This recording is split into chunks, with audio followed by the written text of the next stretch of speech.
Welcome back. I am Austin. I am the developer who makes Stuff. Stuff is the new to-do list app for iPhone and iPad. Working on a Mac version right now. Very excited about that. But I wanted to provide you with some updates today based on what's been done in the last couple of weeks because there are some really cool things coming out in the next update. All of which is preparing us for this Mac app and also hopefully providing some quality of life improvements for you doers who are using Stuff on a daily basis. Including me, many of the features that come to Stuff are born out of my desire for a certain feature, and you'll see a couple of those today. So let's dive into some of the new features, and then I'll give you a quick update on where we're at with the Mac app and some things that you can expect over the next couple of months. Okay, so let's jump right in here. First thing I want to show you is this cool new little feature that I use all the time ever since I've been testing this out on my device. It's something that I've kind of wanted for a long time, so we'll see if you use it as well. It's called follow up. So let's say that I have this task right here, so I need to call mom, and I need to do that at some point. Let's say that I actually called her, but she didn't answer, so I still need to talk to her. Well, the frustrating thing about this situation is that I can approach this in one of two ways. Either I complete this task because I did what I was supposed to do, but now I have to create a new task to still remind myself to call her because she didn't answer. Or I just don't complete this task and then I move it to a different day, right? So like I could move it to later this week, for example. But then I don't get the benefit of having that task checked off and marked as part of my today stuff. So what I've created is follow-up. How follow-up works is, let's say that I did call mom, but I still need to talk to her. So this requires a follow-up. All I have to do is go into here to the hole punch menu. I just tap more, and now you see this item, create follow-up. So if I hit create follow-up, what that's gonna do is set a dependency on the previous task. So call mom, I still need to call her. Follow-up, call mom. So now it's gonna create this separate task following up to call her. I'll add that right now, but what you see is it's added that dependency. So let's say that I didn't actually do that, it's gonna mark that as a dependent, and it's not gonna be available until I first attempted to call her that first time, right? You can use that in all kinds of scenarios. I use it a lot for calling people, emailing people. So that's follow-up. Okay, there's now a new view in Stuff called Overdue. So this was something actually requested by one of you, so thank you for that. I can either search for it in my quick actions here, or I can customize my launchpad just like this, and I can have it show in my launchpad at all times, just like that. So I'm actually just gonna search for it right here, right now. And I'm gonna do overdue. And what that's gonna do is it's gonna show me the tasks that have a plan or an expired deadline, which are in the past. It's gonna show you when it was actually due so you can see, oh, I was supposed to do this a couple of weeks ago. And it's gonna just gather all of those things into one place. So hopefully you like that. That is Overdue view. Okay, a feature that you've enjoyed a lot and stuff in the past has been filtering views by tags. So you have this little filter menu right here. This filter menu is now available in more places that have been requested by you as doers. So specifically it's available on Inbox, Someday, as you can see here, and Anytime. So you can now filter those views by tags. So here's a bunch of tasks that I want to do at some point, right?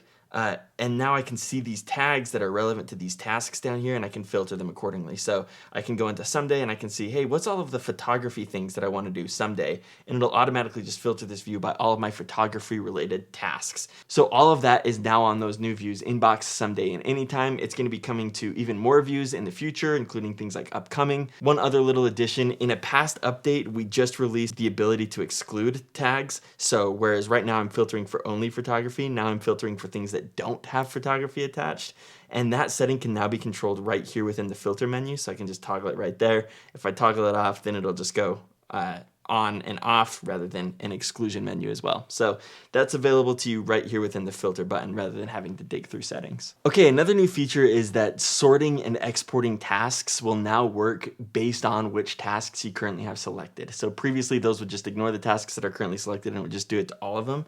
But just to show you how this works, now if I select two tasks, so for example, I've got maple and columnar, two types of trees that I want to plant. I want to do columnar on Wednesday, but maple on Thursday. Rather than organizing this entire list, I can just select those two tasks, and then I can just hit the sort button right here. It'll give me a little message that says, hey, these actions are contextual based on what you have selected. And then if I hit sort, it's just going to sort those two. So it'll move the Wednesday above the Thursday. Okay, last little thing before I provide some updates. There's a new design for how tasks expand. So previously when you tapped on a task, it would expand right in line, right?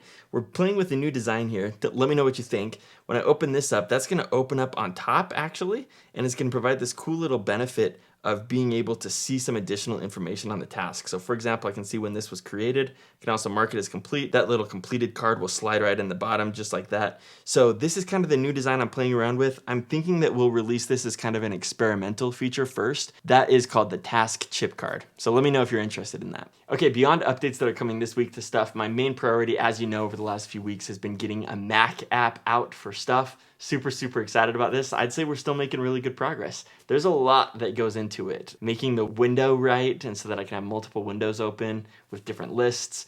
Multi-select options, like using shift to hold and multi-select multiple tasks.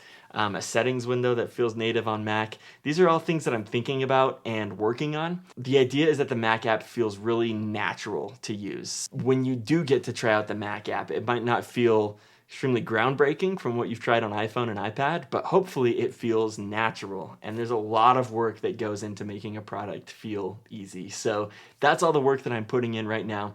As part of that, little things like this will continue to come to stuff, like things that, are just kind of quality of life improvements to stuff. So all of that is continuing to happen in the background, so you should continue to see that. In addition, there is some performance updates that I'm making. So some of you that have hundreds and hundreds, if not thousands of tasks in your backlog, like I do, have wanted some of these performance updates to stuff when you're opening up long lists like that. That's also something that I think will help stuff feel more at home on Mac. So I'm spending a lot of time figuring out some new architectures for how stuff will present that information and present those tasks and preload those and get those ready so that it's just a little snappier and quicker to move around, especially when you have lots and lots of tasks. So that's all happening in the background as well. Thanks again for following along.